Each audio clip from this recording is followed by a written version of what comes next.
ఒక కేసు విచారణలో ఉండగా ఒక మనిషిని జీవితకాలం ఎవడూ జైల్లో పెట్టలేడు. ఆటోమేటిక్గా వాళ్ళని బయటికి తెప్పించాల్సిందే. ఆ తర్వాత విచారణ ఫేస్ చేస్తూ ఉంటారు.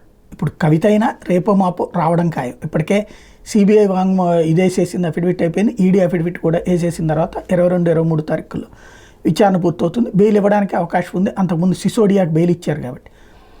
ఇంకో పక్కన కేజ్రీవాల్ది రిమాండ్ కొనసాగించారు. కేజ్రీవాల్తో సమాన నిందితురాలుగా ఆమెను భావిస్తే ఇప్పట్లో బెయిల్ రాకపోవచ్చు. లేదు అనుకుంటే కనుక ఆమెకి బెయిల్ రావచ్చు. ఆమె వస్తే భారీ ఘన స్వాగతానికి తెలంగాణ రాష్ట్ర సమితి అలియాస్ భారత రాష్ట్ర సమితి ప్రిపేర్ చేసుకుంటుంది.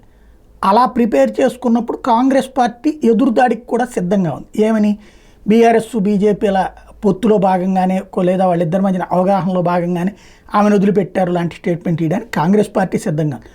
అదే సందర్భంలో ఇలాగ ఒక తప్పు చేసినటువంటి వాళ్ళకి ఇంత ఘన స్వాగతాలు ఇస్తారా అని, ఇది కాంగ్రెస్ అలాంటి పర్మిషన్ ఇచ్చిందంటే కాంగ్రెస్ బీఆర్ఎస్ ఒకటే, వాళ్ళిద్దరి మధ్య లోపాయకారి ఒప్పందం అని చెప్పడానికి బీజేపీ సిద్ధంగా ఉంది. ఓవరాల్గా అయితే కవిత రావడం ఖాయం.